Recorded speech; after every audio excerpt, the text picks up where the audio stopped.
Good morning. The legislature is back from recess. Senator Duenas, you have the floor. Good morning, Mr. Speaker, and thank you. Colleagues, as we recessed for a couple of days for review of 110S, Mr. Speaker, I now motion that we resolve in committee of the whole to conduct the business of deliberation on 110S. On that motion, are there any objections? Hearing and seeing no objections, we are in recess.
MISCELLANEOUS, good morning, colleagues. The Committee of the Whole is now called to order. I will have the panel introduce themselves that has joined us today for the Committee of the Whole, and also they will be sworn in, and then we'll get a opening statement from the Director of BBMR, Lester Carlson, as he has an appointment that he cannot change, but he has representation here to answer questions for BBMR. So, Sergeant Arms, please swear in the panel.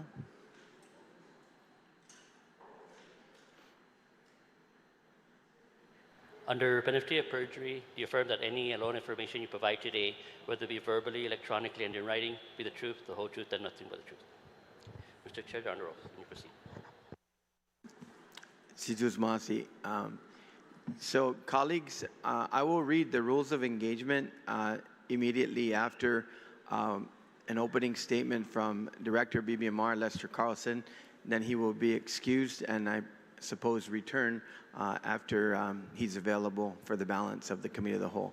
Committee of the Whole is back in order. Mr. Carlson, you're recognized. Thank you, Mr. Chairman, and good morning, everybody. I wanted to take the time to go over the Governor's bill that you have before you. I had the Sergeant of Arms pass out our notes for your use to be able to follow along. A couple of things. Number one, all the hard work that you put into Bill 266 as far as amendments, we didn't touch any of the amendments that you guys discussed, debated, voted on, and passed. They're all included in the Governor's bill. We did take the liberty, though, of putting in some additional amendments in the miscellaneous section. You could call them policy decisions, but they're up for discussion, debate, up or down.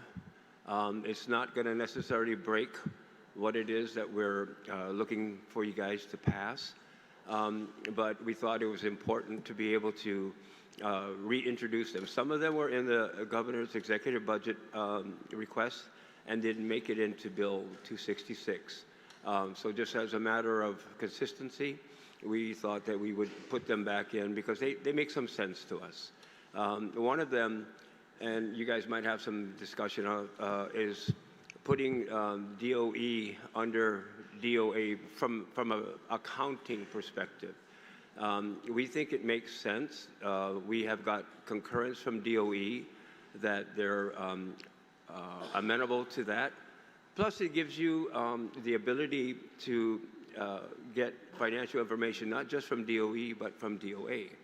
So it's got that advantage, and Mr. Byrne has assured the Speaker, when the Speaker asked him about it last week, that his staff is ready and up for the challenge to be able to take on the additional work. I do have to leave, but if I could start with just the revenue section, and then Abigail will take over going through the rest of it. Abby is one of my budget supervisors, and she's asked, I asked her to be here. I don't normally let my classified employees come before you guys. If there's anything that needs to be said, you can say it to me. But in this case, because I have a doctor's appointment that I can't reschedule, she's gracious enough to be able to read the rest of the statement. For the revenues, I'll just talk about the revenues and then I'll take off. We are tracking $161 million in corporate income tax right now on the CRER. We have 3 months to go. The prospect of that amount increasing, maybe not significantly, but certainly over the current 161 that we're tracking, is very strong with 3 months left, right? So what we did was we increased corporate income tax by $18 million, and then we went ahead and apportioned it in the 7 different areas that we thought were in need of additional funding. And we've made that point to you guys before, so this is nothing new. Everything else in your revenues, every other appropriation has not changed. Only corporate going up by $18 million. So again, all the hard work that you guys put in for the passing of all the revenue levels for the general fund, the special revenue fund, all of that stuff has been maintained. Again, in the spirit of cooperation, we think that this is actually a very good compromise. The governor, as I mentioned very early on in the budget session, if you passed the bill that basically funded everything, she would sign off on 4%. And this is her now having a bill before you at 4% BPT. So everything that you guys were, the linchpin, I think, of your budget is still been maintained. So with that, Mr. Chair, I thank you very much. I'll be back after lunch.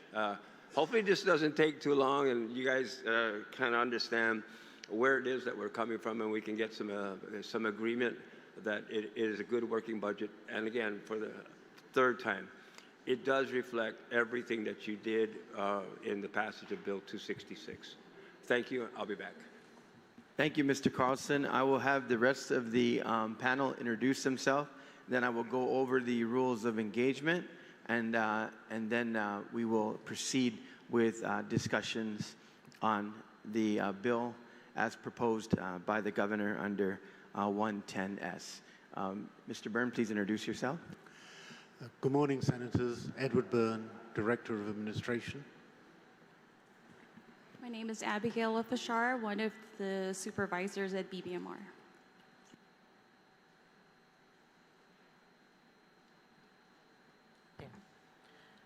Hafaday, good morning. Tina Garcia, CEO, Administrator, Guam Economic Development Authority. Hello.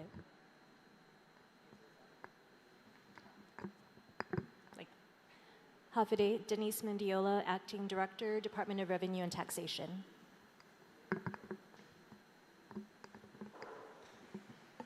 And just to sorry.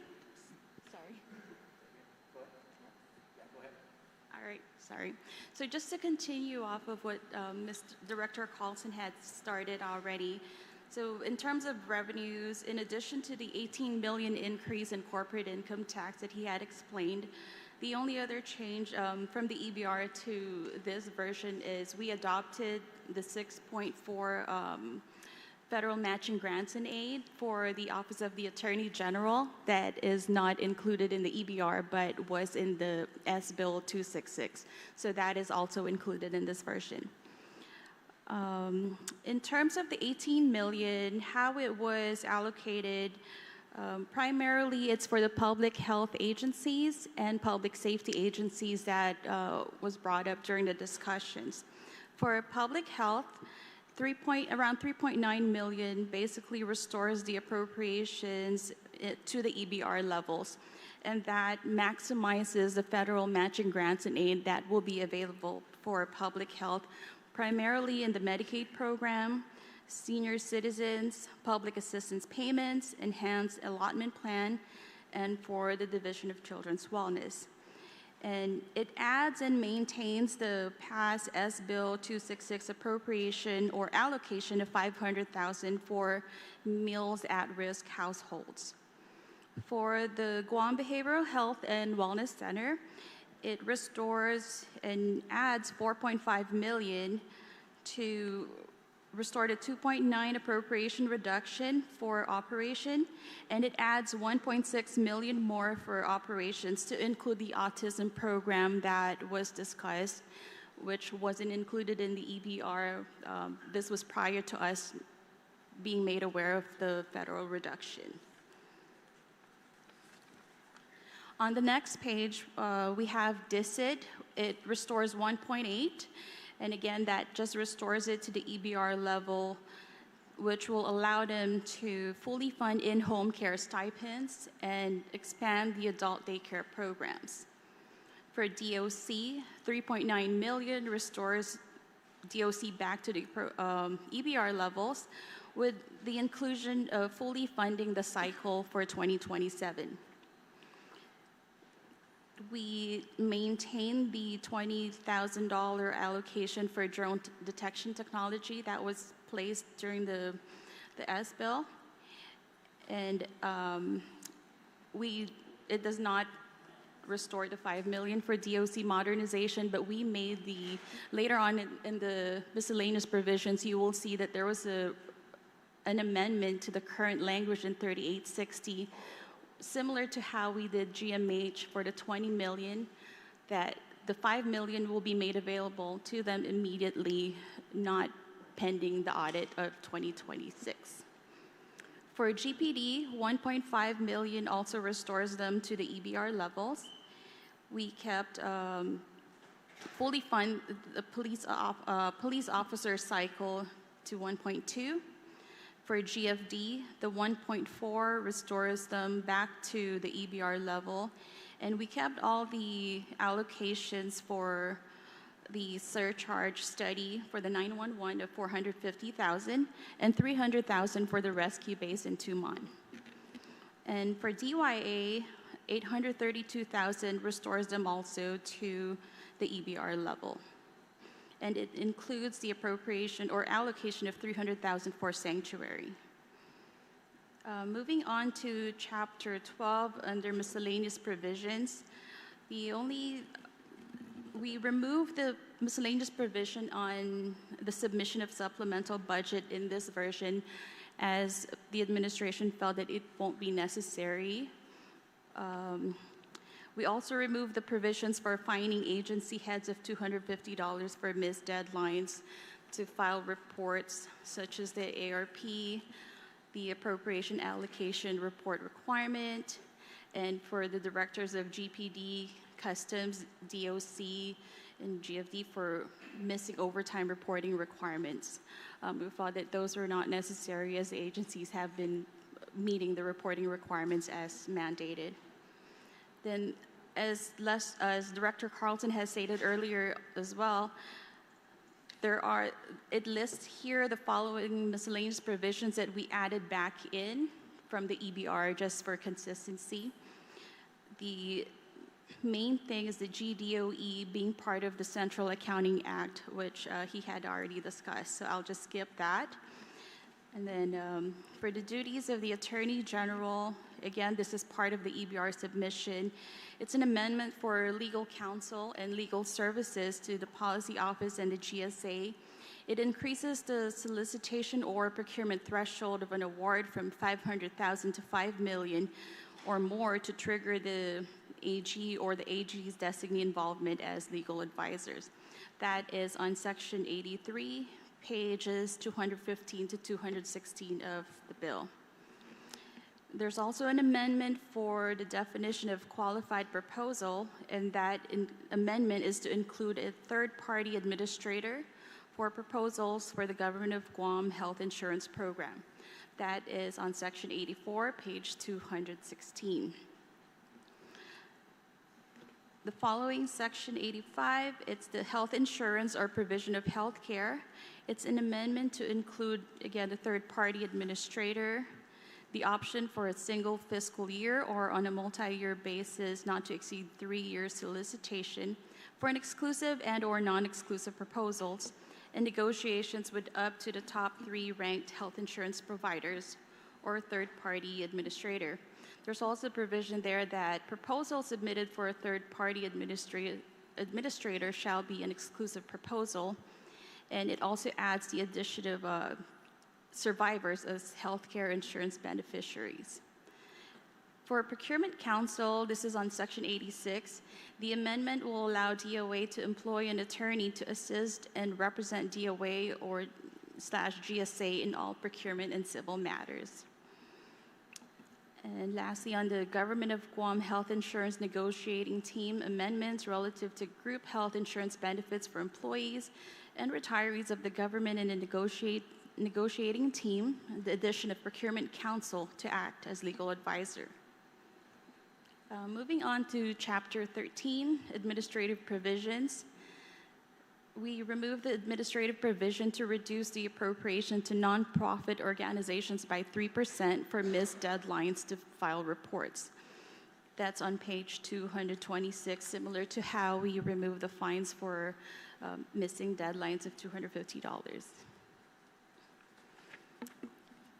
On page 219, which is section 24, it removes the administrative provision on the notification of temporary assignment or detail, which requires every agency of the government of Guam to provide notice of every temporary assignment or detail that has surpassed 30 days to be submitted within 48 hours. Then in terms of additional amendments, the amendment by Senator Tydek regarding the 5% business privilege tax rate for all military buildup construction contracts is incorporated in Chapter 1, Section 2, pages 4 to 6. It basically removes the 10 million cap. Then following the discussions on the special session for child care subsidy, there's an addition of $7,630,000 for public health for child care subsidies from unobligated FY 2026 general fund revenues. That will be on Chapter 3, Part 2, Section 20 of the bill. And then the next amendment is, as I mentioned earlier, the $5 million appropriation for DOC Modernization Act. It's still coming from the unobligated 2026 general fund revenues, but we remove the reference to fund balance so that it will be made available to them right away instead of after the audit. Similar to how the amendment was passed for the $20 million for GMH. And there's also the addition of $2.4 million appropriation to Department of Labor for Workers' Compensation Fund. It's also coming from unobligated FY 2026 general fund revenues. That will be on Chapter 5, Section 1, S2 on page 97. This is as a request of Department of Labor based on their outstanding and anticipated needs for Workers' Compensation Fund. There's also an addition of a new section, 5121F, to sub-article C, Chapter 5, Title 5 GCA, regarding the prohibition to commence procurement activities unless a requisition creating a pre-encumbrance budget reservation has been posted in the GFMIS. That would be on Chapter 12, Section 79, page 211. And then, Senators and Chairman, the technical corrections, the last part of the document in front of you is a request to renumber the sections under Chapter 13, Part 2, starting with Section 26, quarterly reporting of DRT. That should be Section 25, and then for the rest of the sections to be renumbered accordingly. And then we also request to attach Exhibit A to the budget bill in reference to Section 75 of the miscellaneous provisions, which was also provided in the past Bill 266, which was inadvertently left out when the governor's bill was transmitted. Thank you. Sidus Masi, Abby. So before I read the rules of engagement, I just wanted to reiterate on 8-3, veto message with Bill 110S was delivered to the Speaker. On 8-4, email from Speaker to all Senators, first notice with bill attached. On 8-8, second notice from the Speaker. On 8-10, special session drive link emailed. 8-11, an analysis from Communications OFB was emailed to all members. So this is the reason why now I will read the rules of engagement and discuss how we will proceed. So materials for the Committee of the Whole are in the shared session drive, Google folder labeled 81026 Committee of the Whole. Rules of engagement. We have bill number 110S. Senators, the analysis of bill 110S, of course, I've discussed that, was sent to you. And the rules are set forth understanding that you're prepared for discussion on these amendments, to include now a presentation by the fiscal team from the governor's office. There will be 3 rounds. Rounds 1 and 2, and for questions to the panel, will be 10 minutes. We will have, once again, 2 rounds, a discussion of Chapter 1 relative to adoption of revenues. with each senator allotted 10 minutes for questions, not including responses. After completing 2 rounds of questions on the bill, panelists will be dismissed before we go to the 3rd round, amendments or final comments. A reminder, you can only yield your time to one member, and that member will receive all of that time.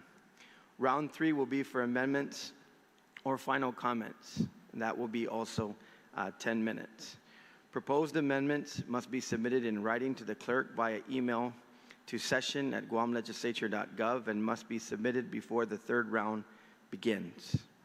Amendments not submitted in writing to the clerk and uploaded to the Google Drive folder before the start of the 3rd round will be ruled out of order. We will proceed with the amendments same as we always have. In orders of received, an amendment replaced is considered a replacement new submission and will not maintain its position and will be put in the lower position. After we finish amendments and comments, we'll entertain a motion for the recommendation of the Committee of the Whole, followed by a motion to rise. So for clarity, colleagues, we will not go chapter by chapter on this bill, as it has already been discussed as 266, which was vetoed by the governor. This bill has been, once again, given over 12 days of opportunity to review, as well as now a explanation by the governor's office in terms of the differences of the bill, as well as Office of Finance and Budget distributing a courtesy to all members in terms of the differences within the bill. So we will now proceed with round 1 on the bill. Mr. Speaker, you're recognized. Thank you very much, Mr. Chair, and thank you for the panel for being here. Mr. Byrne, let's go ahead and go over the $18 million, or Abigail, okay? With what confidence and how did we come up with this $18 million figure? So in the yes bill that was passed, I think the adopted level was 143. And as of the June tracking, we have been steadily collecting the corporate income tax at $161 million. And there's confidence that for the remaining 3 months, we will continue to collect to that level. So the difference between what was passed and the 161 is the 18 million that we added on to the corporate income tax to increase that as far as the projection for FY 2027. So it is, the short answer, sir, is it's based on the tracking as of June 2026. So what is the actual collection as of June 2026? And then what is your projected collection at the end of the fiscal year?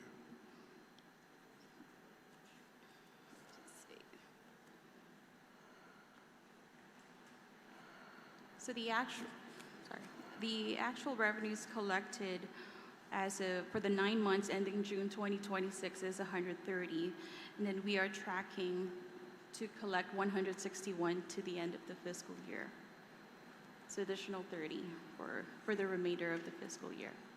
So what is the difference between what? 30, 30? around 30. Okay. So it was based on that you felt comfortable that we can go ahead and move that figure to? By another 18 million. Okay.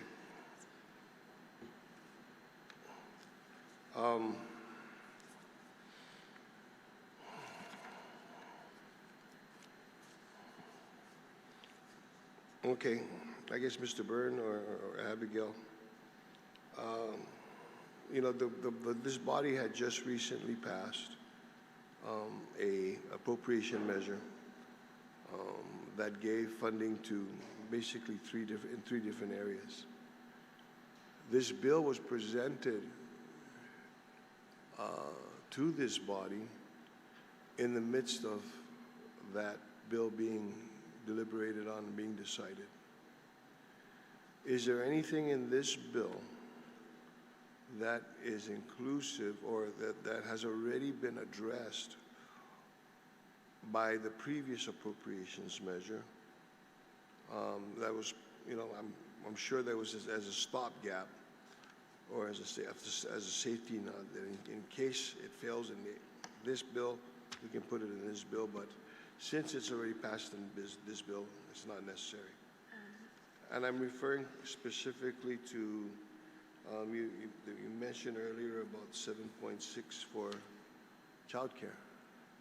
So the special bill that was recently passed, the 7.6 appropriation there is for FY 2026. What we included in the governor's version of this bill that we are discussing right now is for fiscal year 2027. So there are no duplications or inclusions that were here that was already addressed in Bill 19S. So the 7.6 that you included so that it can be funded in FY 2027 was as a result of a discussion of the shortfalls that exist in 2026. Yes, sir. What do we anticipate? Why do we anticipate that? I mean, I thought that the requester. I was a little confused in the conversations, and that with all certain, it appears to be like in all certainty, you already know what you're going to get in FY 2027 for child care. But there was confusion, and you didn't know what you were going to get for FY 26 for child care. If I'm following the discussions correctly, sir, Public Health noted that they did receive in total 22 for 2026, and that they would still be short 7.6 for 2026 in terms of child care subsidies. And in their at the request of Public Health, they communicated that for 2027, their anticipated shortfall for child care subsidies is also going to be at 7.6, as they didn't anticipate any increase in child care subsidies from the Child Care Development Fund that they are getting, that they will anticipate that they will get to receive in 27. So basically, they said what the shortfall in 2026 is also going to be their shortfall in 27, specifically for child care subsidies. And that's why we included another 7.6 in this bill for 2027 specifically. Okay. Isn't there a fear that, I mean, if we're turning in paperwork, and if my understanding based on the conversations that we were having with Public Health is that their funding was actually dependent on the number of people they have in the system or they have in the program, and is adjusted accordingly. And if that be the case, then if we can anticipate that we're going to have 2,700, at least 2,700 individuals, children in the case, shouldn't we make the case, or isn't the case being made to the federal government, to the federal agencies, that there is a shortfall? I cannot speak, Senator or Speaker, in terms of how far along Public Health has come in terms of negotiating or requesting for 2027, but to my understanding is they are also still in the process of adjusting or working on their state plan for 2027. But I think the appropriation made or the proposal to add 7.6 for FY 2027 is just to ensure that there would be sufficient funding should there not be any adjustments downwards in terms of who will qualify for the child care subsidy. Okay, there could be a whole other discussion on that, but I want to go ahead and move on this thing, okay? So, Mr. Chair, is it my understanding that based on the rules of engagement, and because we're talking now, the questions can be anywhere in the budget, anywhere in the bill. We're not going to go chapter by chapter. Yes, Mr. Speaker. We're treating the bill as a normal bill that we would deliberate. meaning in its entirety, given the fact that the differences have been enumerated through the governor's office and through the Office in Finance and Budget. So on any subject matter within the content of the budget, you can ask questions, but the differences have been obviously, so if you have on any other section, you're free to ask questions on that, Mr. Okay, I appreciate it. Mr. Byrne, there are at least 3 different amendments or 3 different additions to this bill that basically provided the administrative or the accounting controls of the Guam Department of Education to migrate over to the Department of Administration. What is the position on the Department of Administration on now assuming or going to be assuming this task? Thank you, Speaker, for that question, and it's an important question because I think it goes to how we as a government account for things generally. We have a very distributed system, but a lot of the funding for this distributed system come from the general fund. I mean, there are a large number of agencies for which the majority of their income comes from the general fund. And for DOE, the totality, or almost the totality of their income comes from the general fund. Over the past few years, I don't think that it's been a secret that DOE internal financial processes have been challenged for one reason or another. And the principal reason seems to be that, one, they have a system which isn't updated, it's Tyler Munis, and 2, they really don't have the personnel in that division to be able to successfully report their financial figures timely. As you will recall, the fiscal 24 audit, which was completed on April 23rd, was delayed for a large part because of the difficulty with the Department of Education. And because they're a major part of the general fund, their numbers have to be included and considered when we're reporting actually the results of the general fund. At this moment,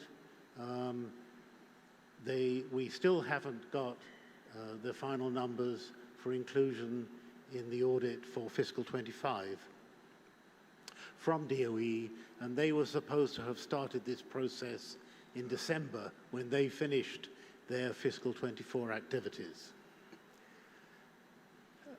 As far as DOA is concerned, I mean, it's certainly a task, but it's a task which, after due consideration, I agreed that we should accept that in order to get these numbers not only out timely, but on an equivalent basis. So we and you are not looking at disparate numbers.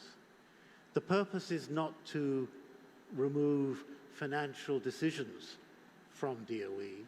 It is simply to provide better information with which to take those decisions. Would this move then, would there be any requirement for any personnel movement from GDOE over to DOA? There possibly could be, especially in the budget area, which they've been doing themselves separately, which DOA currently doesn't. So I can see that there's going to be some individuals who would need to transfer, but I don't think that necessarily that would mean a physical transfer. I think that just would mean an administrative one. All right. How then, because right now, I guess the claim from the administration, anytime that there is an issue with the Guam Department of Education, is that she's got no authority to be able to make some of those budgetary decisions. Does this change that? I'm sorry, sir. Who's got no authority? Well, there were times when we says, Governor, how can you the help governor's me?" got authority. And it doesn't matter. It's the governor. I don't want to say it's Governor Liu or anybody Yes, else. understood. It's the governor. A governor. Yeah, a governor. A governor. That, of course, to a great extent, depends on the governor. But from my point of view, the early notice of an issue rather than late notice of an issue, and we've all been here sitting in this chamber because of emergency needs by GDOE. Early notice would certainly cause an activity which hopefully would cure that issue. DOE is involved in many activities, and right from well, not exactly construction, but from major repairs to not childcare programs, but child education programs, and I don't have a very clear picture of what they do, and that's my job to look at numbers. So I think a governor would have a better chance of not only formulating the overall budget because he or she would have a better understanding of the needs, but also early intervention where intervention is required. I appreciate, that it will provide some level of efficiency and understanding, however, the concern that I have here is that, there's a consequence and there may be other things that we need to be able to look at other than just simply transferring budgetary authority and responsibility from GDOE to DOA. We talk about movement of personnel, but then more importantly is we talk about whether or not who now has the budgetary authority and who will have the budgetary authority to make these budget decisions. Obviously, you'll be managed by DOA, but you yourself had stated that GDOE has a budgetary process that is not inclusive of the governor.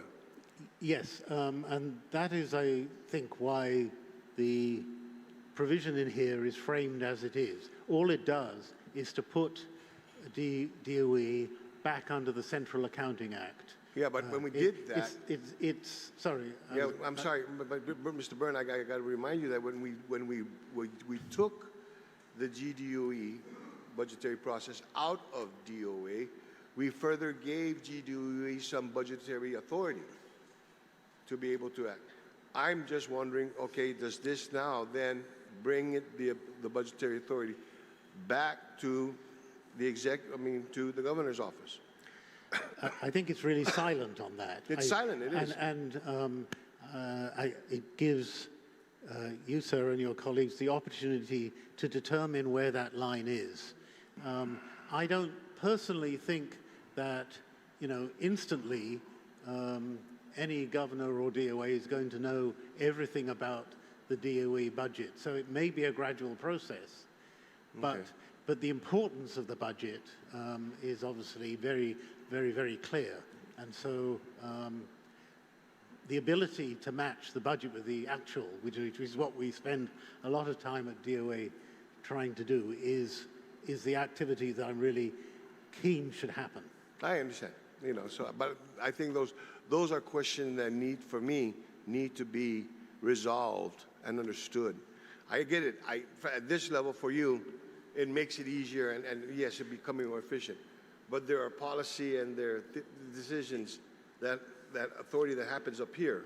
Yes. Okay, that is my concern. And I think we're also working in a kind of fuzzy area because there seems to be lack of clarity and between the authority between the administration of DOE and the GDOE board, and that also needs to be resolved. Okay, I believe. Okay, well, I've got round two, so I can go in that later on. But also, I want to get into. There are also a number of provisions in here that have been added. primarily in the area of the government of Guam health insurance. Before I ask these questions, where are we with the current negotiations? I received a letter last week saying that there's a little bit of a delay. And we've recently sent a letter to you with all the results. It's all resolved.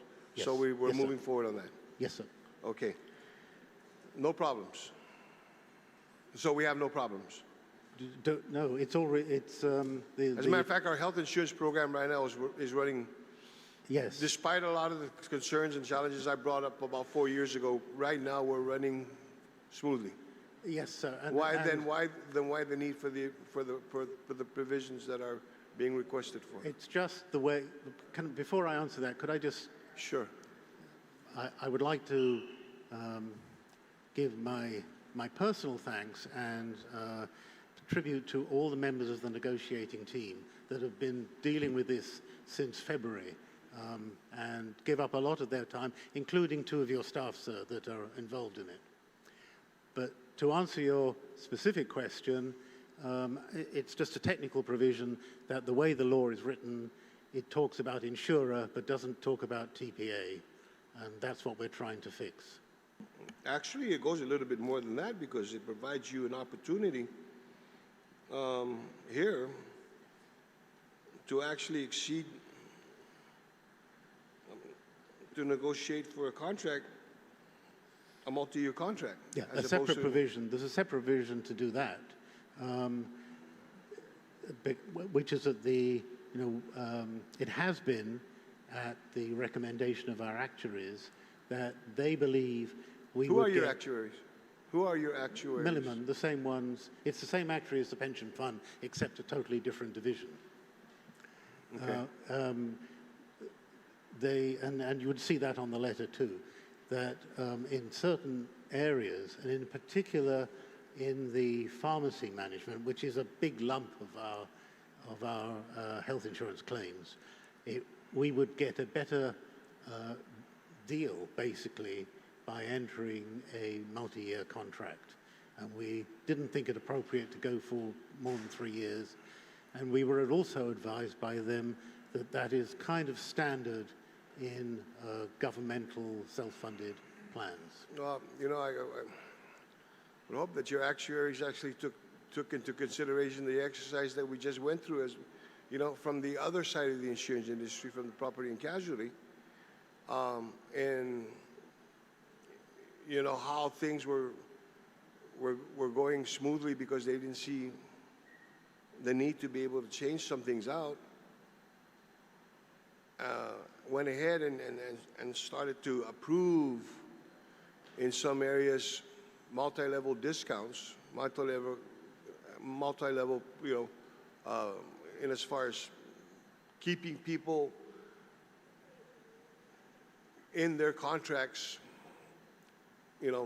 multi-year contracts, and then in the midst of their contracts and in the midst of everything they had, then we had a devastating storm, okay, that put everybody in a tizzy. They're still trying to recover.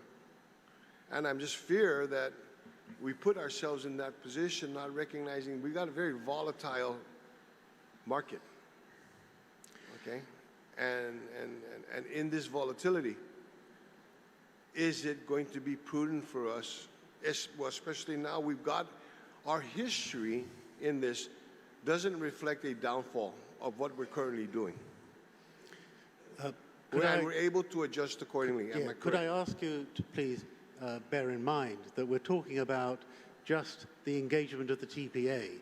The bulk of the expense for the self-funded plan is comes under the self-funded fund. All what we're asking for is to enter a contract with a TPA for a multiple period, and that's a very small part of the total. And actually, I think it's a very huge part. I think it's a very huge part, okay?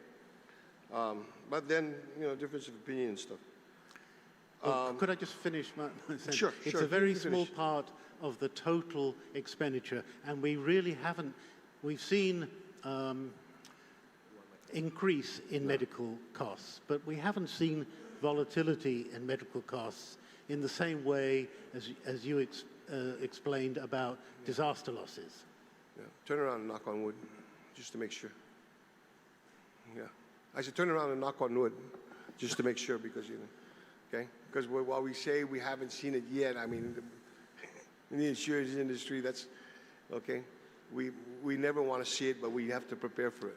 Well, unfortunately, the health of all citizens here is not that great. So it's high, but it's not had any strange peaks or troughs. Okay. And then, lastly, I'll get back to the health insurance later.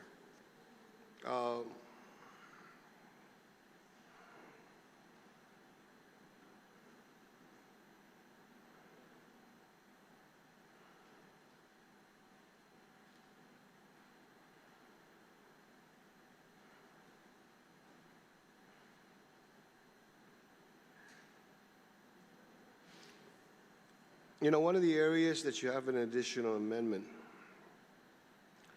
is the addition of 2.4 appropriation for workers' compensation from unobligated 2026 general fund revenues. I thought we just went through an exercise last week where we depleted the general fund revenues, the unobligated 2026 general fund revenues. That was the presentation by the administration that, okay, and in the end we zeroed it out. Where are we going to get the 2.6 here? My concern here is I don't want to put something in here that says it's going to be there when last week they said there's no more money. Mm-hmm.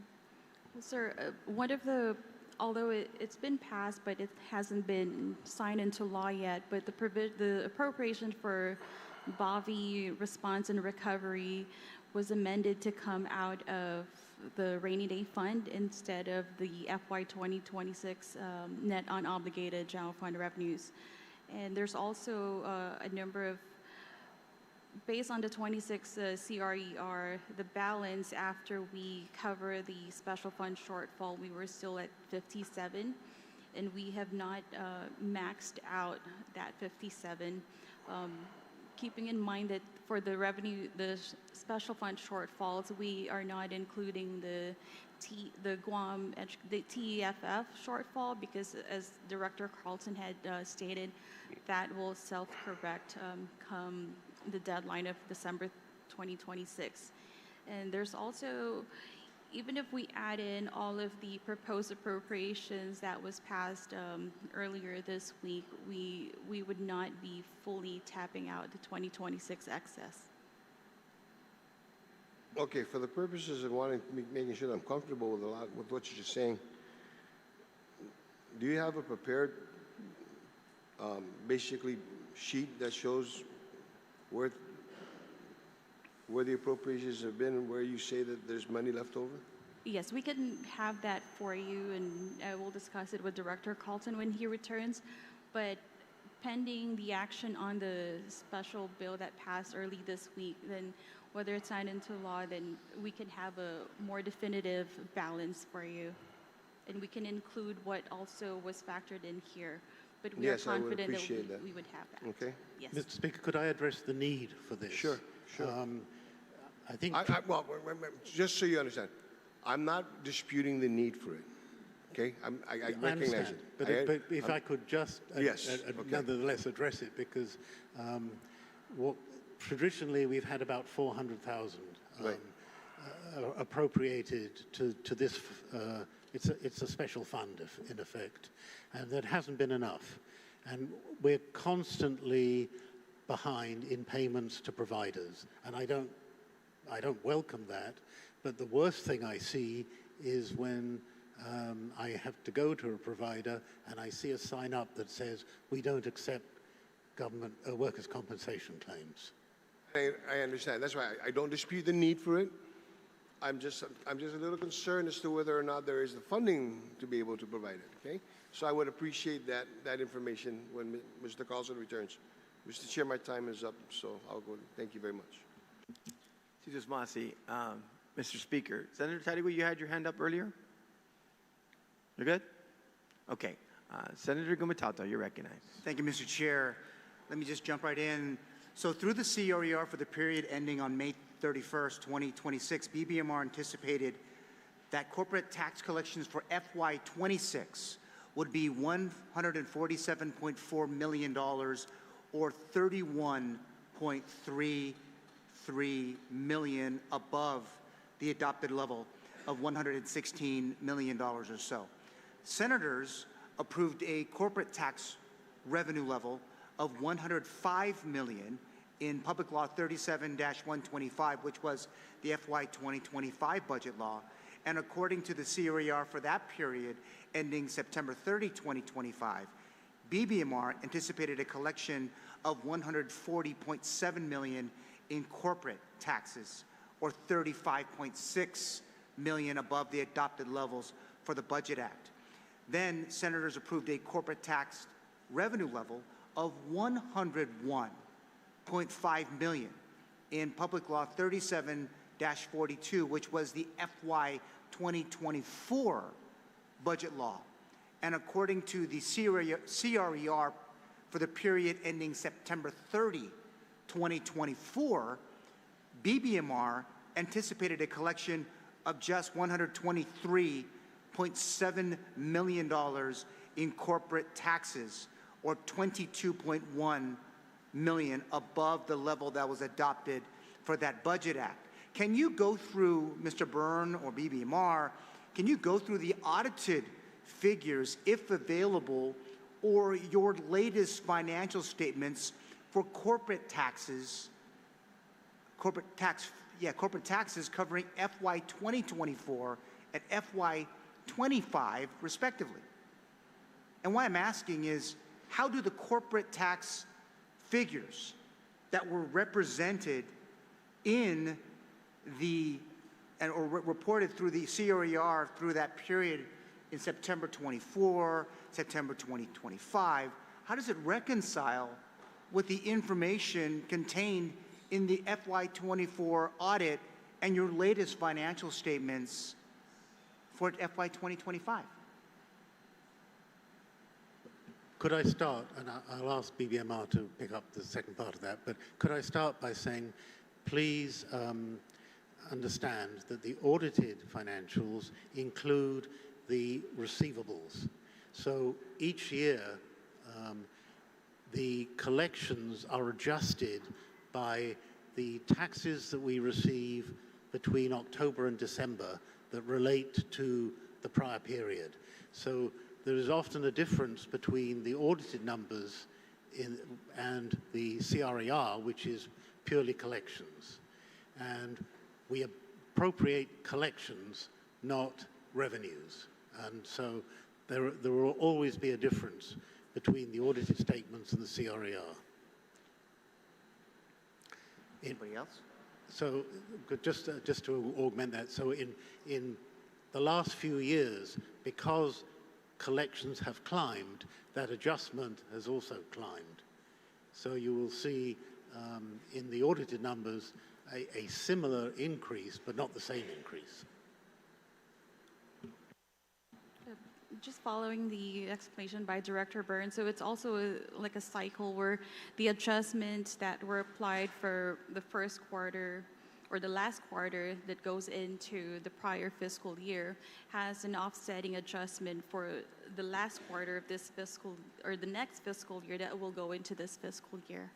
So we're pretty much, the offset, it's just, I think that's the GASB 33, if I'm not mistaken, that just the adjustments are, from one fiscal year, it rolls into the next fiscal year.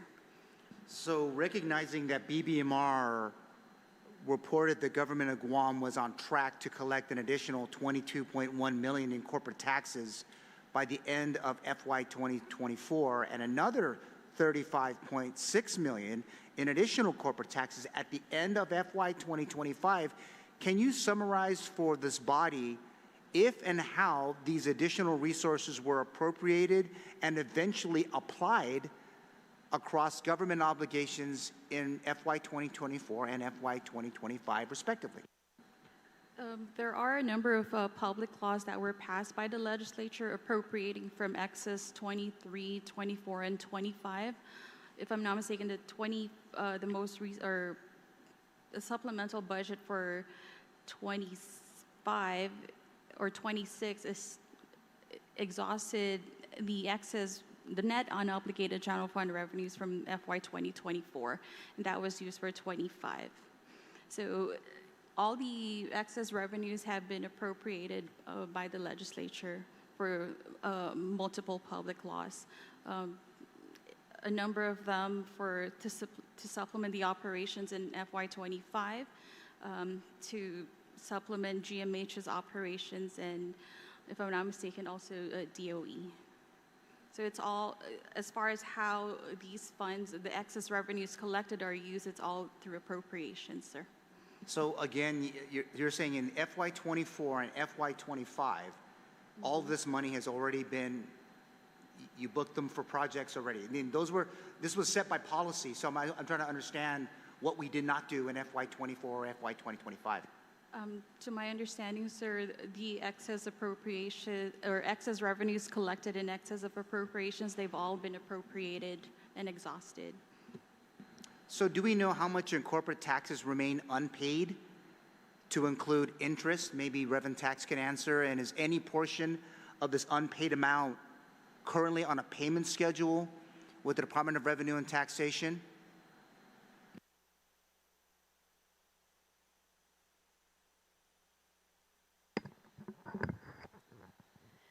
Good morning, Senator.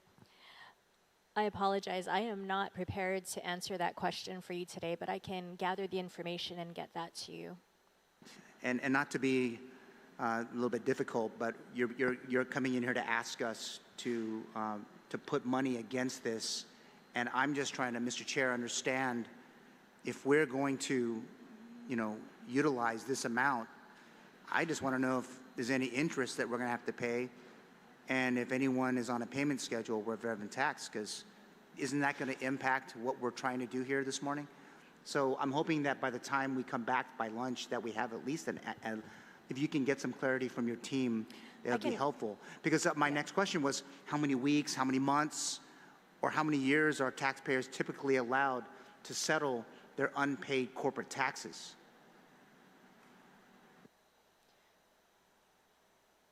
I can gather that information and get that to you today.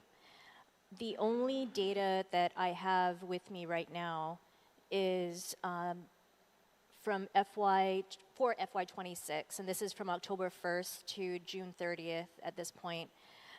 We have a record showing that we have, in the way of corporate tax returns filed, 2,396 for this fiscal year alone. And so that is the only data that I have available for you at this moment. So then I guess what I'll add to your list then are any of the organizations that owe corporate taxes, including those on a payment plan with DRT, are they authorized to continue operating as a licensed business on Guam? Because you mentioned the 2,000 businesses. I'm hoping we can get to that as well. I can say yes, definitively, that there are several businesses that are on a payment plan with the collections branch. So that is in place. And as a matter of fact, the tax amnesty will be launching in October. So we're going to see some folks that are currently on a payment plan probably participate in that program. All right, thank you. GPD was appropriated just over $1,085,000 in FY 2025 for 20 police officer trainees. $675,000 of the appropriation was unspent as of September 30, 2025. GPD was appropriated again this money, and the appropriation, according to in FY 26, they were appropriated $1.85311, the same from the previous fiscal year. The appropriation was short by $60,629, according to the CRER, for the period ending June 30, 2026. GFD was appropriated $794,061 in FY 2025 for 20 firefighter recruits. On $181,467 of this appropriation was unspent as of September 30, 2025. In FY26, GFD was appropriated 942 for 20 firefighter recruits. Again, 992,000 of that appropriation was unspent as of June 30, 2026. Let me just add one more. DOC was appropriated $1.3 million in FY 2025 for 20 corrections officer recruits. $1.1 million of that appropriation was unspent as of September 30, 2025. And again, for 2026, DOC was appropriated $1.6 million for 20 corrections officer recruits. DOC reported that $354,000 of that appropriation was available as of the CRER for that period ending June 30, 2026. Now, GPD had over $900,000 in COPS Hiring 2017 grant funding as of September 30, 2025. Can you provide a little bit of background or history on this particular funding source, including if and how the resource could be helpful to GPD's efforts to recruit critical police officer recruits? To my understanding, sir, like although they don't necessarily start their hiring on the first day of October, they continue to try to fill in those recruitments. Unfortunately, as far, like for example, for GFD, what we can see a lot of times that's happened is they will start off with a fire cycle of 25 or 20, and then it's like a revolving door that before they even graduate, 10 or so will drop off. So then they try to fill in those positions again. So although, I guess to your point, even though there is a budgeted amount of, like, for example, 700 for GFD at one point, they don't fully exhaust it because of factors that are beyond their control. If, yes, the person will start off as a firefighter recruit, but if an opportunity opens in the federal side, then they tend to resign from the local fire department to take on a better position. So it's a process that GFD is trying to, or perhaps all of the public safety agencies, as the resignations come in, they try to put in more cycles, but I think that they have to meet a number of people before a new cycle can be started, or in terms of also taking the classes at GCC. So I think there's that gap that that is happening right now. So that's where the lapses are coming from in terms specifically for the cycles. No, Abigail, I totally get it. I was talking about just this simple one grant. It's important because, I mean, they've received grant funding under the COPS hiring grant, 2017. And did they even, you know, are they going to finish and use the grant before it's over? I mean, they're saying you have more money on top of what we're trying to do here today. Right. I don't have that information right now, but I can provide it for you specifically in terms of the COPS grant for GPD. Goes back to, Mr. Chair, the discussions across 8 oversight hearings, 3 budget meetings, 3 pre-budget meetings about the use of the lapsed funding, or the idea. It's more of a process that I'm hoping that over time we can correct, instead of waiting until January or the like. It's just changing the way we do things, and I know that they want to try to do it, and we're trying to support them with this particular effort. But you know, let me just move on. When we talk about the CRER covering this is from June 30, 2026, the appropriation for GPD's FY26 appropriation of $1,085,311 was short by $60,629. How will the administration cover the anticipated shortfall for the last quarter of FY 2026? And will the governor transfer available funds from other sections of GPD, including funded vacancies, or will she exercise her transfer authority if necessary? For the most part, towards the last quarter of the fiscal year, if there are any shortfalls in one division of any department, we try to reprogram within the departments first, and then if there is a need for the governor's transfer, then if there are lapses in other areas, then that's when we tap the other agencies. But for the most part, if the shortfall can be fixed or filled within the agency, then we just do the reprogramming. And the agencies are normally used to submitting modifications to the Bureau, and we would transfer, like if there are money set aside for recruitments that didn't get filled, and then those get reprogrammed to cover any shortfalls. Senator, I agree with you. It would be advantageous if this was a more continuous process. As BBMR stated, agencies want to find a balance between that and getting together a group, because the group has to go through the process together, and mobilizing the resources to do that you can't do necessarily on a continuous basis, but you can do on a planned basis. So I would certainly agree with you that it could be started earlier, but from a DOA point of view, it would be very difficult if all 4 agencies tried to do their recruitment at the same time, because we only have limited resources to manage, and we get like 200 applications for each of those agencies.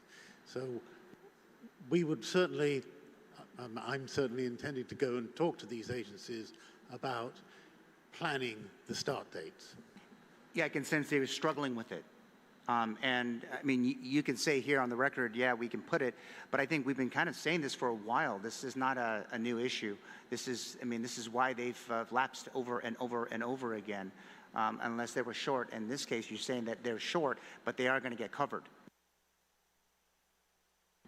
Yes, if there are agencies that are short, then yes, they do. We can use those funds to cover any other shortfall within the department. I just want to move on to the DOC prison. What is the balance of the $5 million general fund appropriation from FY 2025 for a new DOC facility? I can get that information for you. I'm not sure if there has been an update, but the last, I believe there was $4 million, because if I recall correctly, $1 million of it was reprogrammed to meet their operational shortfalls in 25. But I can get that information for you to be, to confirm that. So can you confirm were there operational issues, or were they for urgent repairs at DOC? I can't say for certain, sir, but I can get that information to you today. And then do we know if DOC paid off any outstanding invoices from GURA for any work connected to the $1 million that were allocated for urgent facility repairs at the Department of Corrections? I can add that to my list, Senator. And I guess we're trying to find out if it wasn't for that, I'm hoping this was not for personnel costs.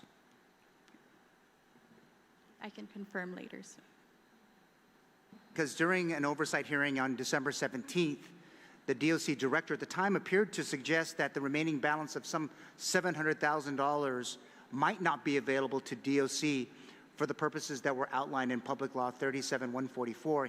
He alluded to the possibility that the $700,000 allocation is not covered by a continuing appropriation authority that was provided in the General Appropriations Act of 2026. So did DOC retain the unexpended balance for from FY 2025 for a new facility? I believe Director Carlton had also stated this before, but in terms of the agencies being able to access their lapses, if it's from a specific public law, like perhaps the one you mentioned, 37-144, then that should still be available to them. I believe the lapses that were deemed not available to the agencies are the regular lapses from their annual operations. But if it's tagged to a specific public law, then that should still be available to them. Well, thank you for that. Also, what's the status of the new RFP for the design of a new DOC facility, which I understand, based on the Public Safety Committee information that we received from DPW submitted to the AG's office on October 17th, 2025. For DPW, from start to finish, what's the total amount of time that it will take to complete work on an awarded RFP? I can tell you that in our last meeting with the governor on DOC, we're going to issue an RFP for a developer that will provide the design, finance, construction. According to the current authorization, it allows us to do that. And then, but we're waiting for the fiscal 27 budget, which includes the allocation of $5 million to DOC to help with some of the formulation of the RFP, especially the requirements. So there is no design for a new prison? When they did the RFP for the design itself, it was coming in a lot higher than what the $5 million they had set aside. And so we figured we're going to finance it. We're going to finance including the design. Mr. Chair, I'm out of time, and I'll save other questions for the next round. Thank you, Mr. Chair. Thank you, Senator Gumatata. Senator Barnett, you're recognized.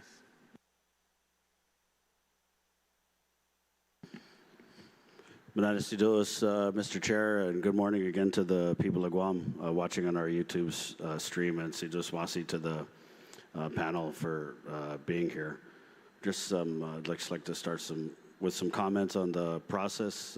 It's very disappointing that we're not going to be able to go chapter by chapter, as the chair has said that he wants to treat this like any other regular bill.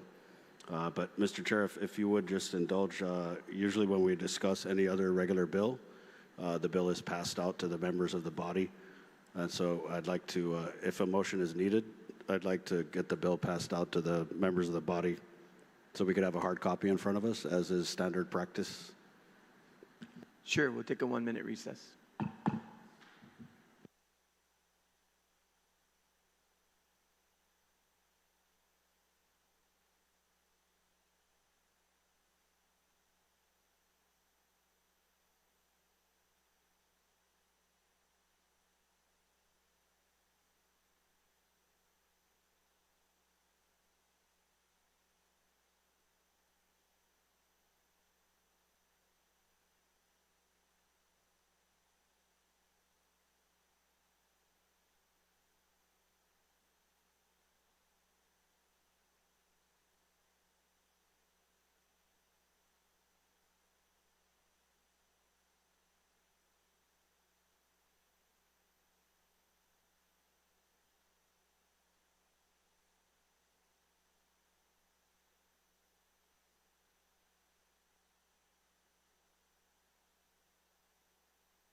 Committee of the whole is back in order. Senator Burnett, they're printing copies for everyone else. I provided you with my copy. Please proceed. Mr. Chair. And again, thank you to the panel for being here. Just going back to the Department of Corrections issue. So I was the senator who appropriated the $5 million towards the construction of the new prison over the objection of the chair of public safety. And I'm receiving communications from DOC asking that we preserve the $5 million that's in the 110S bill. So I don't know if Tina's here, but okay. So maybe you can tell me, Ms. Abby, so the $5 million is needed to proceed with the RFP? We included a provision in this bill that will allow the use of the $5 million that doesn't have to be dependent on the audit for 2026 being completed. Right. So the $5 million for 26 will be available if the bill passes. Right. Thank you. And so I know that just hearing some whispers from the colleagues that there may be an intention to strike the $5 million from the bill, and I really hope not, because I've received a lot of communication from our Department of Corrections family relative to the conditions that exist at Mangilao, Hanagatnya. I mean, the solution is to construct the new prison, so I'm not sure why there's a reluctance from some in the body to move forward with that proposal. It's just a similar language to that was adopted for GMH to make the 20 million readily available. So it's just amending what's already in 3860 for 2026. Sidos Masi. Also, just going back to the process of this committee of the whole, I just respectfully object to not having the opportunity to go chapter by chapter on the bill. I know that we've been provided with a breakdown of the changes comparing the substitute bill, which the governor vetoed, and the governor's bill. But again, I think it's just prudent for the body to move through this it's a voluminous bill, so I don't understand why we wouldn't go chapter to chapter. And at this time, I would like to make a motion to, I'm not sure if that would be an overruling of the chair, Mr. Chair, but to maybe amend the rules of engagement to allow a chapter by chapter review of the bill. I'm not sure where everybody is on your side, but I would like to, if I could make that motion. Mr. Chair. Senator Tadiku, you're recognized. Yeah, Mr. Chair, I just wanted to verify before we vote on that ruling. And I think Speaker mentioned it too, to verify that we're allowed to ask questions other than Chapter 1, and then we can ask any questions throughout any of the chapters of the bill during these 2 rounds. I just want to verify if that's the case, because then that means we're not just stuck on Chapter 1. We can ask on any other chapter in this bill. Is that true? That's correct, Senator. Oh, okay. In my opening, I said while we're in revenues, it does not preclude any questions chapter. on the entire. We are treating the bill as a bill that we would deliberate under normal circumstances, and so the differences have been enumerated. But yes, that's why the Speaker and others were asking, and Senator Gubitalto were asking questions on the multiple subject matters within the bill. Within the bill. Correct. Okay, so it doesn't. So I could even ask questions about miscellaneous, which okay. Anything goes on the entire bill. Okay, thank you. Thank you.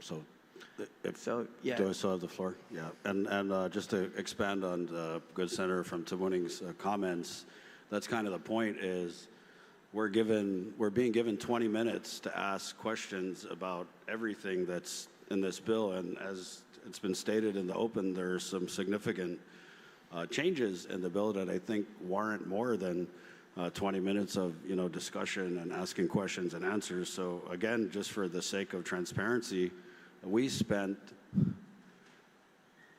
tens of hours, if not into the 100-hour mark, on the bill that was vetoed. And so I just don't understand why we wouldn't move prudently through this new proposal, which again contains a lot of Easter eggs, if you will. So again, Mr. Chair, my motion is that we amend the rules of engagement to allow a chapter by chapter review of the bill. Yes, those tens of hundreds of hours that we spent, there's a 2% difference with the governor's submission. So that's why we're doing it this way, to debate the differences. There's been a motion to overrule the chair's rules of engagement. All those in favor, please indicate by raising your hand. Motion fails. Can we call the other members of the House in for the vote, Mr. You Chair? can renew that motion later, Senator. Okay, You well, I'd have like 2 to renew the rounds. motion now, and I'd like to Point ask of the order, sir. I think we're actually lacking quorum.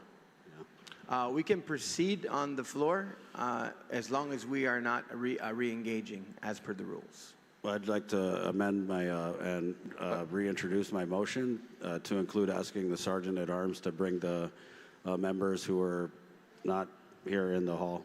Yeah. Point of information, Mr. Chair. Yeah. I believe anytime we make any motion or any ruling, we have to have 8 on the floor to do so, and I believe there was only 7 here. Okay. We'll take a 1-minute recess.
The Committee of the Whole is now back in order.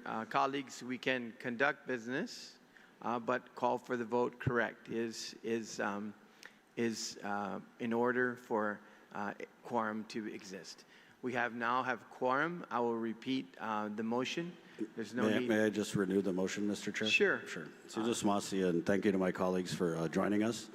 But in case they missed it, since they were outside of the hall, my motion is to amend to overrule the chair to amend the rules of engagement to allow members to review the bill, hear in committee of the whole with OFB and any other relevant personnel present, chapter by chapter on the bill. Again, we're going to be given 10 minutes, 2 rounds, to discuss the entirety of the bill. And I just don't think that's enough time to ask enough questions and, get the answers from the panel. So the motion, again, is to allow chapter by chapter review of Bill 110S. And I'd humbly ask the support of my colleagues. I'm just hearing that there's an intention to get this bill passed by Friday.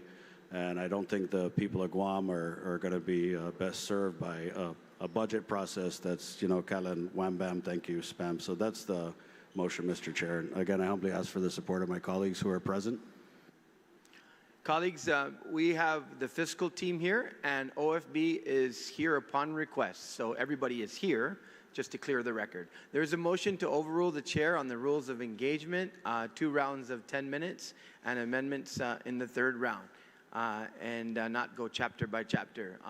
All those in favor of overruling the chair's rules of engagement, please indicate by raising your hand. 1, 2, 3. Motion fails. Senator Barnett, you're still recognized. Mr. Chair. And again, I don't understand the lack of support from the body to kind of thoroughly go through this bill. So I'll just continue. And so when we were debating the substitute bill 266-38, Director Carlson had provided a laundry list of concerns from the governor. And I just kind of wanted to go down the list and ask if these are included in the new bill 110S. So the funding for Simon Saunders High School construction leaseback, I did see that in the bill. The DOC modernization, we just discussed that. Are you able to elaborate on whether the concern of reduced funding for DPW village streets and roads resurfacing and repairs, the sum of $10 million, if this is addressed in the governor's 110S bill, because the substitute bill only kept the status quo of $2 million funding from the Guam Highway Fund for this purpose? So in terms of the concerns that were brought up initially in the discussion of Bill 266, the $18 million increase in the corporate income tax, which was allocated amongst the public health and public safety agencies, those are the only changes that we adopted or that we address in this revised version of the governor's bill. So to answer your question in the DPW, the 10 million is not included in this bill. So only the 18 is the addition. Okay, so not included in the governor's bill is adequate funding for DPW village streets and roads resurfacing to the tune of $10 million. Yes. Okay. That's correct. There was another concern, the Gas Tax Relief Act. I believe that's preserved in the bill, and we passed that in the sub-bill. One other concern for Mr. Carlson, reduced funding for public health, $3.9 million reduction overall in local funds versus the EBR. Compared to the EBR, the $5.8 million reduction in local match equates to a $28.9 million reduction in federal match for Medicaid. The S bill adopted the same total federal match funds in the EBR for public health, but did not follow the allocation of local match, thereby reducing the actual federal match that will be available for public health by $26 million. The S bill kept funding ratio for public assistance payments at 50-50. However, it will be 75-25 in fiscal year 27. So those were all addressed in this bill. The 3.9 was part of the 18 million increase, and the allocation followed how the EBR was allocated, fully maximizing the federal match of 188. What about the Guam Behavioral Health and Wellness Center? I know that you said the 18 million is kind of spread out between the different public agencies, but are you able to give a little more specificity on which of the programs for JIBWIC will be funded? Because remember, they had in a public hearing said that there was the feds were pulling the plug on, I think, about $5 million in funding for various programs. So for the Guam Behavioral Health and Wellness Center, there's out of the 18 million, 4.5 is allocated for Guam Behavioral Health, and that will fully restores the 2.9 appropriation compared to the EBR and adds additional 1.6, which will address additional needs for the autism program that was discussed as part of what was going to be cut in the federal. So the 4.5 not only restores them to the EBR level, it also adds 1.6 to address all of their programs at JIBWIC. Okay, so I'm just going to go down the line because it was not just the autism program that was cut by the substitute bill that the majority passed. It was also drop in a resource center for the homeless, Guam. So is that funded in the governor's bill? They're all part of, if I'm not mistaken, they're all in the service contracts. That was part of their JIBWIC's main operation. So although it's not specifically listed out as a miscellaneous appropriations, they're lumped in the service contracts. But I can verify for you as far as what those service contracts are. Okay, and so also Guam, a youth therapeutic group home, the Laddie Treatment Center, inpatient meals, doctor's on-call fees, medications, and medical supplies. What about the residential treatment fund? This was a subject of intense debate during the substitute bill discussions. I believe the residential treatment fund was shorted $700,000. Yeah, so unfortunately, because of the limited resources that the 18 million can accommodate, that is not Yeah. I wish, and you know, for me, the biggest difference in this bill is that it appears the governor has thrown in the towel on the battle over the business privilege tax reduction. We're hearing now from the budget personnel that, what was the words you used again, ma'am? The resources were what? limited. Yeah, the resources are still. In terms of the 18. Yes, of course. The resources are still limited. And the governor has switched up, like the kids say. She switched up for the last couple of years. She's been arguing correctly, I believe, that the BPT reduction is impacting critical services that serve our most vulnerable populations. And we just got through a budget process where, you know, the colleagues on the other side of the aisle were trying to justify reducing funding for police cycles. We're trying to justify reducing, not giving funding for DOC, among many other things. And so my just estimation, since we only have 20 minutes to discuss this, the entirety of this bill, is that the governor has done a little hocus pocus and raised the corporate withholding taxes, but at the end of the day, with the BPT reduction going down to 4%, I'm just not sure there are any funds left on the table, not just to maintain the status quo, because that's what this bill is doing. It's throwing in the towel on the 4% BPT reduction, and it funds critical areas that we debated and discussed in the sub-bill. But that's just the status quo. We're not talking about room for improvement, and I don't even know, because I haven't been able to get an answer in previous sessions about the impact to the excess revenue. So I don't know if Mr. Byrne or Ms. Abby, if you could speak to that. So in the totality of the bill, any appropriations that are funded out of the excess revenues, right? And then we just passed the 9th special session bill, which also takes money from those excess revenues.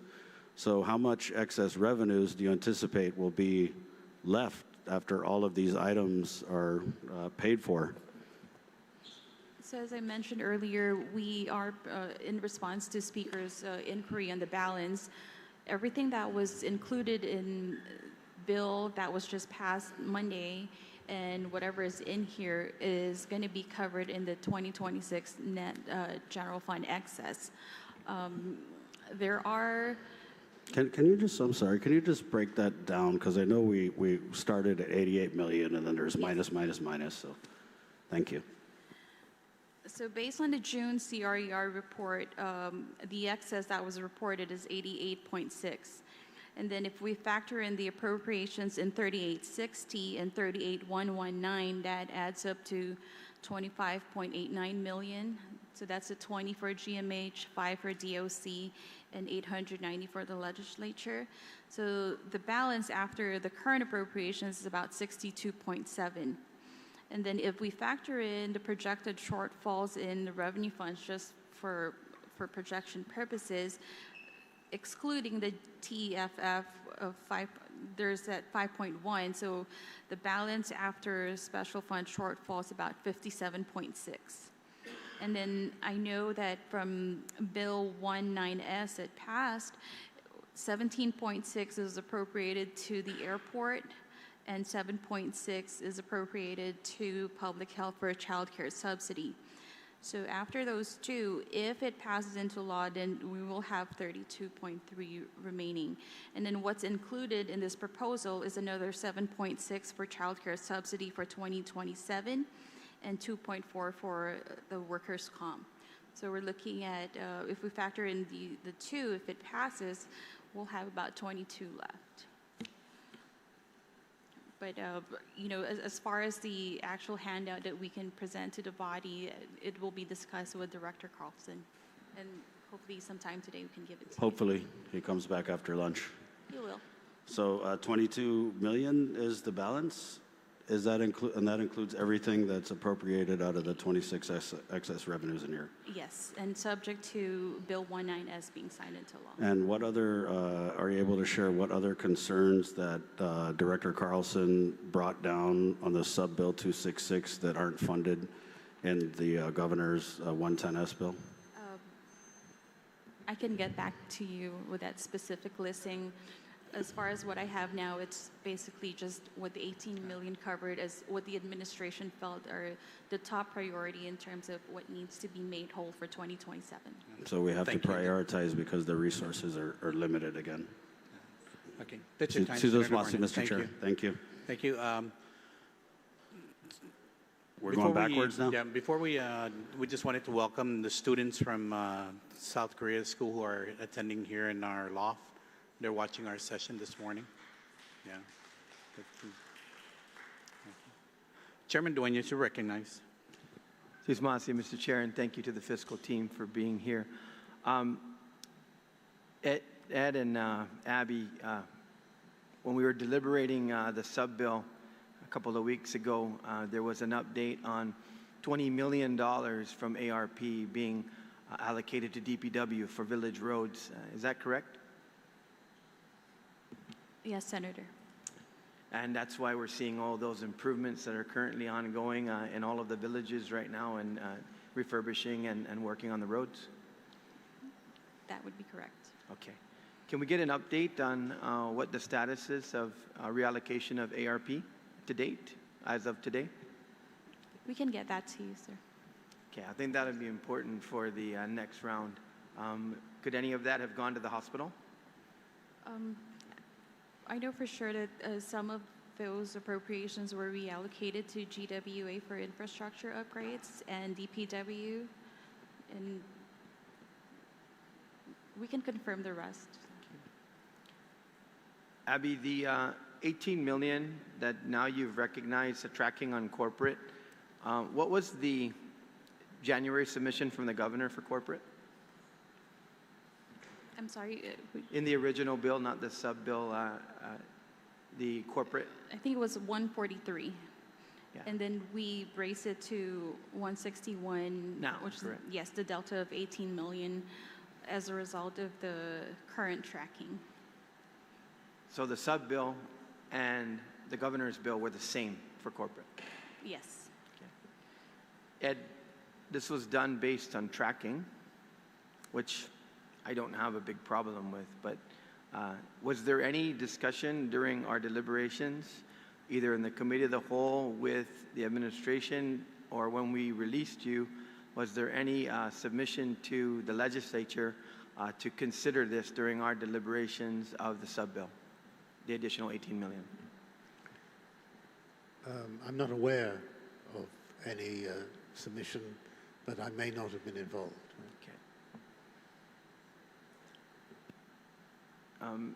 Abigail, were you aware of any formal submission to the body while we were deliberating the sub-bill to increase corporate by 18 million? Not that I'm aware of, sir. Okay. So this is available now through recent tracking and a consideration by the administration that it would be appropriate to adjust the revenues. Yes, sir. Okay, thank you. Abby, you made it clear, and I want to make it abundantly clear again. In the sub-bill, we recognized the $5 million, but you needed a language change for DOC, the same as we did for the hospital in order for that appropriation to be available, correct? Correct. So for the narrative on the floor here, let's just dismiss it now. There is the $5 million in the sub-bill, but you needed the language to be able for DOC to be able to utilize it other than having to wait for the audit. Correct. Thank you. Gita, Ms. Tina. Yes, sir. I personally don't have a problem, but obviously this is an approach now, and I think it's appropriate now that we know the $5 million is available. So those that are listening from DOC that are messaging, you can message me too. I can confirm that the money's in the budget. Yes. So that they can understand, because obviously we have a lot of folks paying attention, and that's good. So you plan now to go out on a submission basically of a to have the engineering and all of that A&E done along with the proposal to build the new prison? Yes. Sorry. Having that will allow us to issue the RFP as well as to obtain a CM to help produce or ensure the specs are correct when we issue the RFP. So we'll be, the current appropriation will be for CM work and prep work, and then future appropriations will be for the payment of the lease. So a respondent could avail of the $5 million to move on the A&E along with the proposal for contract. You want to address that, Ed, as well? I'm sorry, could you repeat that question? So the respondent to the proposed procurement by GITA, the $5 million would be available as part of that submission of a plan to, looks like build, operate, and transfer maybe under the proposal for the prison. Yes, I mean, that's only the very first step towards getting a new facility, but yes.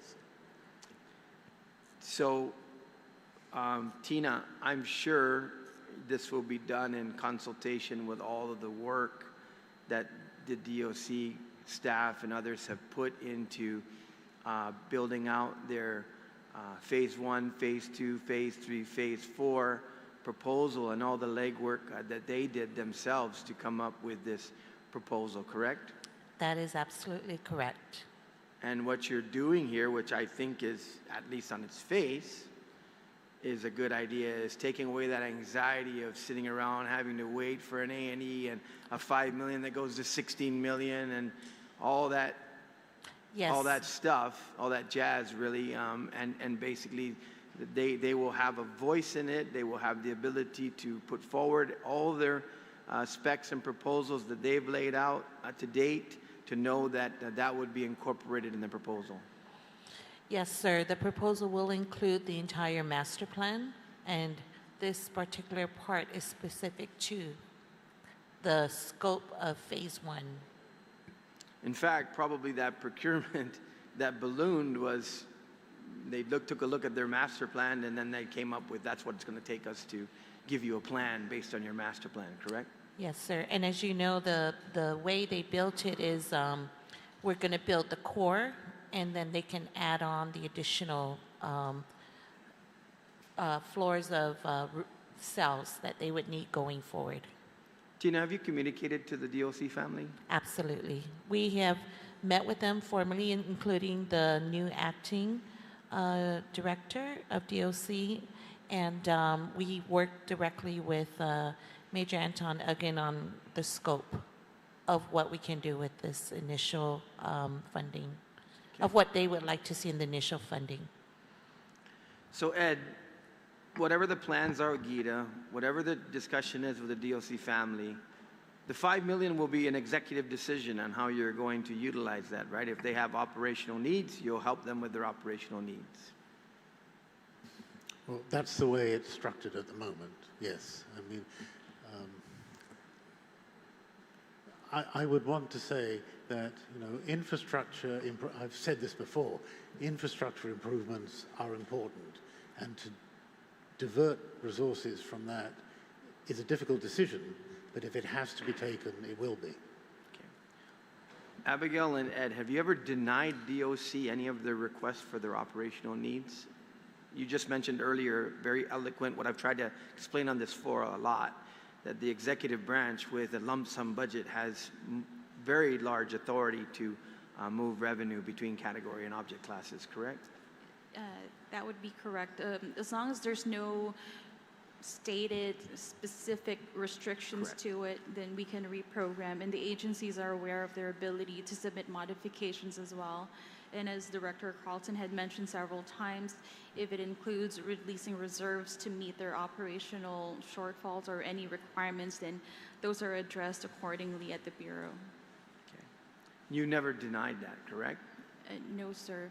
As long as the funding is available, then it is, you know, available for them to utilize for the fiscal year.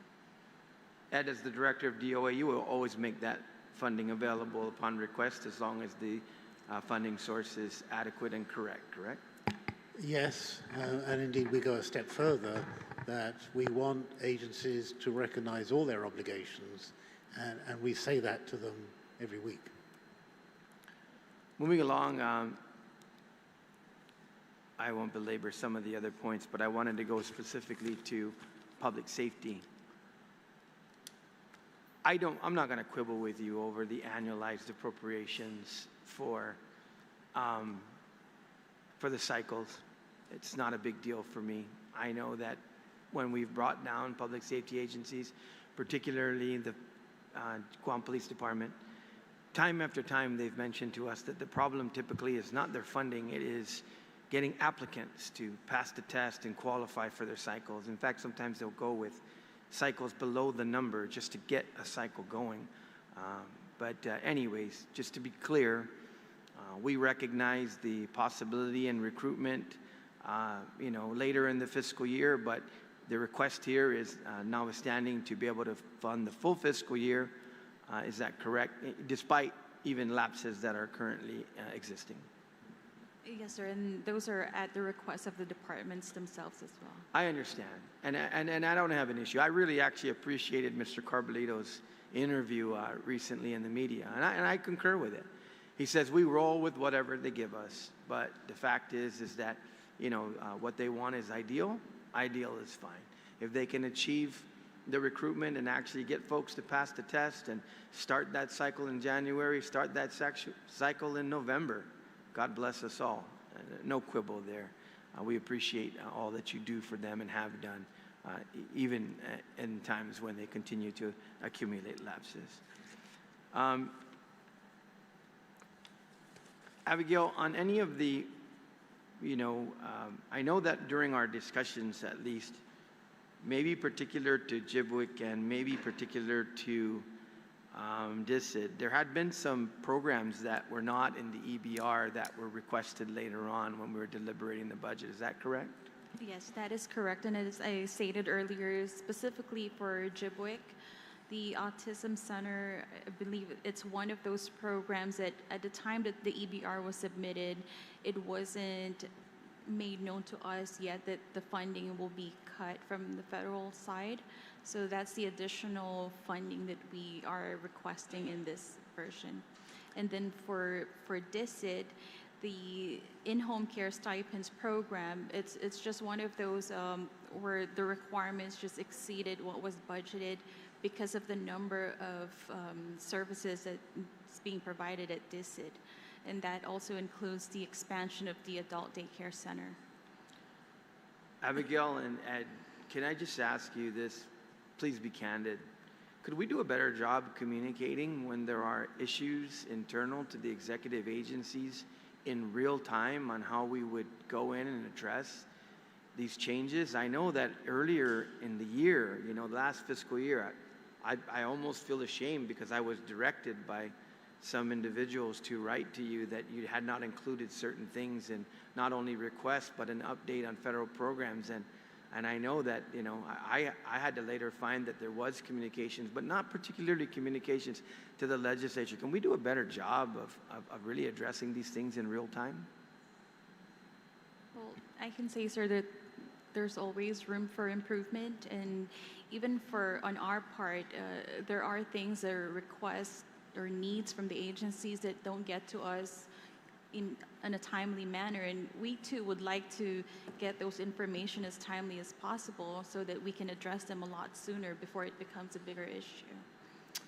There are some walls that need to be broken down, and that's true in almost any organization, especially one that is, and I kind of hinted about this earlier, we have a very decentralized system.